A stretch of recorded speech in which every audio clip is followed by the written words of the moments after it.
Josh Dobbs, Wilson, was traded to the Minnesota Vikings for a 2025 seventh round pick plus a 2025 swap of sixth round picks.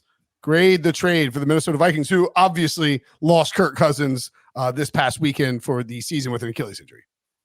Yeah, I don't have any football advice for Josh Dobbs, but I do have some real estate advice. Do not buy a house where you are currently employed because you will only be there 7 to 8 weeks.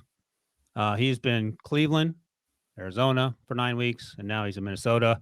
In terms of the trade, I give it an A. What do you have to lose? You're not giving up much. We talked about this on Sunday night when Kurt went down. We weren't 100% sure, but we were pretty sure that he was going to be done for the year.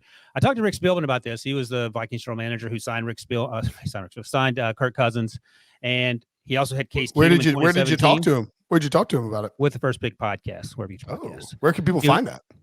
Wherever you get your podcasts. I talked to him about Case Keenum in 2017 when he won 13 games, and I said, "What about trading a fifth round pick?" This is before the trade deadline, obviously, and Josh Dobbs happened for Case Keenum, who's now in Houston. And it wasn't any grand revelation, but it's something that we probably don't think enough about. He goes, Case can't come in and learn this offense overnight. It's a different offense. It wasn't the offense that he was here having success in 2017. Even if it's the same concept, it's going to be worded differently. I said, well, you can just read a number off a wristband. He goes, maybe. But then maybe this receiver on the right side does something differently in this scheme than he would do in the previous scheme. So there are a lot of moving parts. I think Josh Dobbs, the expectation isn't that he comes in and starts right away. I think he's insurance probably for Nick Mullins once he gets healthy. Jaren Hall maybe has to start this week as the rookie. They're not giving up on the season, and I don't think I would either in terms of like trying to move on from Danielle Hunter. But I think what you do is you play and see what you have, and you compete, and just fingers crossed. And that's no way to make your way into the playoffs.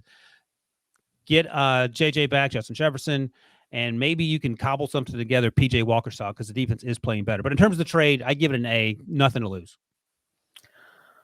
Actually, sorry, Breach. The Cardinals get a 2024 sixth round pick. The Vikings get Dobbs and a 2024 seventh round pick. So it wasn't. I don't think it was a swap of 6 round picks.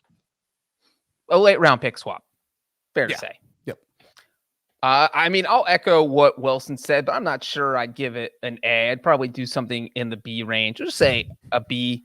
I don't know if this really upgrades you at quarterback, and so you're just kind of bringing someone in to learn on the fly. If you trust Jaren Hall, and like you said, Nick Mullins coming back from injury, I would have just swung for the fences with call the Titans about Ryan Tannehill, call the Saints about Jameis Winston, and if they say no, then you just move on. I mean, I just don't know that this is a trade.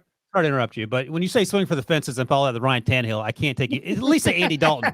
Well, I think the way this offense is built, Ryan Tannehill would give the Vikings a better chance to win than Josh Dobbs. Andy Dalton, yeah, of course. I mentioned Andy Dalton on the podcast. He was my number one trade candidate. I would have called the Panthers about Andy Dalton. And maybe they did call, and all those teams said no, or they wanted too much compensation. But this is just a meh trade to me. I mean, good for the Vikings to try and do something. So, I'm not going to fail them. But what does it say about the Cardinals and their quarterback situation? It says that they are getting Kyler Murray back, and they don't care. Yeah, the Vikings just trade for a guy who got benched by the Cardinals. Okay. Well, I think he got benched because they were trading him. I think they announced the benching because they were planning on trading. No, you would keep him in as your starter so that his hype goes up. Yeah, you would. That's like if we'll trade you our starting quarterback. What do you got for that? Well, they're like we have like. I mean, I think like an agent. I give the Vikings. I want to give. So, is there any kind of comparable? I was trying to like really quickly look up on mock draft to see Jaren Hall's compare. Oh God, he did not score very well. To see Jaren Hall's comparison, just to see if there was any like he can kind of scoot a little bit, right? Oh, I can tell you about him. Yeah, I mean, he was. Well, I'm just wondering, is there like a comparison at all with like Josh Dobbs in the sense that does it make sense? Yeah, like does it make sense to have a Josh Dobbs type behind Jaren Hall if you're going to change your offense at all? I don't think the Vikings. I don't think you can change the offense necessarily. Jaren Hall's a good athlete. He has a good arm. He's a veteran. Like he's literally 25 years old. He's 25 and a half. And I liked him a lot at BYU. I think he may have been injured. I'm not 100% sure during the sort of pre-draft process. He was terrible at the Senior Bowl. All those quarterbacks were. And, we'll see. He was 3 for 4 for 20-something yards, had the fumble in the red zone, I believe. I don't think any rookie outside of CJ Stroud and of course Will Levis is going to give you an opportunity to win right away. And I think you're just sort of holding on for dear life and hoping maybe Josh Dobbs and or Nick Mullins gets up to speed. But again, he's a good athlete. Nick Mullins is a relatively good athlete. Josh Dobbs, we know, is a good athlete. Okay. Yeah, I mean, I think I give both teams a question mark for this one because I'm like, I just want to see what the Vikings do with the offense. If there's any I mean, I don't know. You would think that they like Sean Mannion and Nick Mullins enough. You know, they got him. Mullins on IR. He'll be back in a week. And for instance, this is instant analysis. I'd like to see what Chase Young's going to do with the 49ers for the next 8 weeks before I grade them. But we're grading them right now. Peppa's angry.